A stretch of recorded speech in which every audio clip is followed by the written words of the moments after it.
ফেসবুকবাসী আসসালামু আলাইকুম। তো সবাই কেমন আছেন? আমিও ভালো আছি। আরও একটি নতুন ভিডিওতে সবাইকে স্বাগতম। আজকে যে টপিকে আপনার সাথে কথা বলবো সেটা হচ্ছে কীভাবে আপনারা চাইলে আপনাদের যে ফেসবুকের ভিতরে দেখবেন অনেকের আইডি কিন্তু লক করা থাকে। তো সেই লক করা আইডি থেকে আপনারা কিভাবে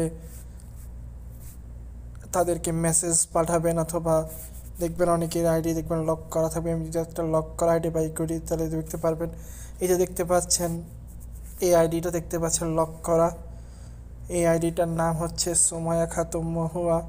তো এই আইডিটা লক করা অবস্থায় আপনি চাইলে কিন্তু তার ছবি এখান থেকে নিতে পারবেন না। এখানে লক চলে আসবে, এর লকটা চলে আসবে এবং আপনি চাইলে কিন্তু তার ছবি এখান থেকে সেভ করতেও পারবেন না।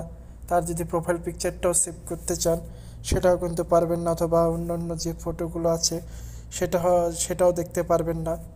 তো এখান থেকে যদি আপনারা তার লকটা খুলে আপনি যদি এই ছবিটা সেভ করতে চান অথবা এই ছবিটা সেভ করতে চান সেটা কিন্তু করতে পারবেন।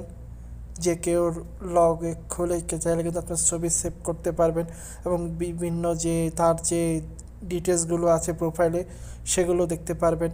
তো এটা কীভাবে করবেন? এটা করার জন্য তখন চলে আসতে হবে যে লক করা প্রোফাইলটা দেখবেন। লক করা প্রোফাইলের পাশেই দেখবেন থ্রি অপশন, এখান থেকে থ্রি অপশনে ক্লিক করে দিবেন এবং এখান থেকে সেই প্রোফাইলের লিঙ্কটা কপি করে নেবেন। তো প্রোফাইলের লিঙ্কটা কপি করা হয়ে গেলে এরপরে আপনাদের যে ক্রোম ব্রাউজার সেই ক্রোম ব্রাউজারে চলে আসবেন।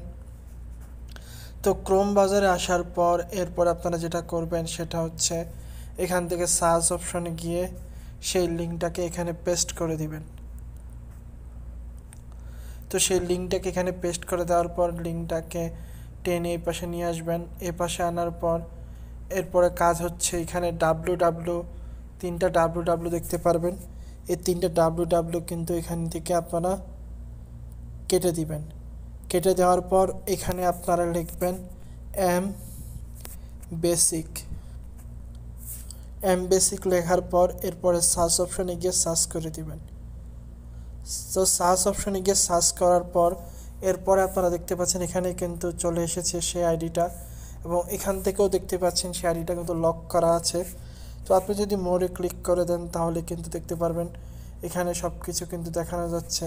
তো আপনারা যে জিনিসটা আমি দেখাবো সেটা হচ্ছে আপনি চাইলে কিন্তু তার যে ছবিটা সেই ছবিটা চাইলে আপনি এখান থেকে সেভ করতে পারেন। তো সেভ করার জন্য এখান থেকে ছবিতে ক্লিক করে দিবেন। এরপরে দেখতে পারবেন যে ডাউনলোড ইমেজ। তো ডাউনলোড ইমেজে যখন আপনারা ক্লিক করে দিবেন তখন চাইলে কিন্তু আপনাদের ছবিটা কিন্তু ডাউনলোড হয়ে যাবে। তো এখান থেকে চাইলে কিন্তু আপনারা সেই ছবিটাকে দেখতেও পারবেন। দেখতে পাচ্ছেন ছবিটা ডাউনলোড হয়ে গেছে।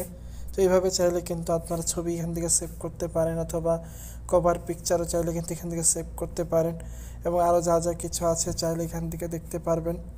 তো এই ছিল আজকের ভিডিও। এইভাবে চাইলে কিন্তু আপনারা যে কেউর যে লক করা প্রোফাইল আছে সেটাকে আপনারা আনলক করে তাদের কাছ থেকে ছবি অথবা কোনো কিছু চাইলে দেখতে পারেন।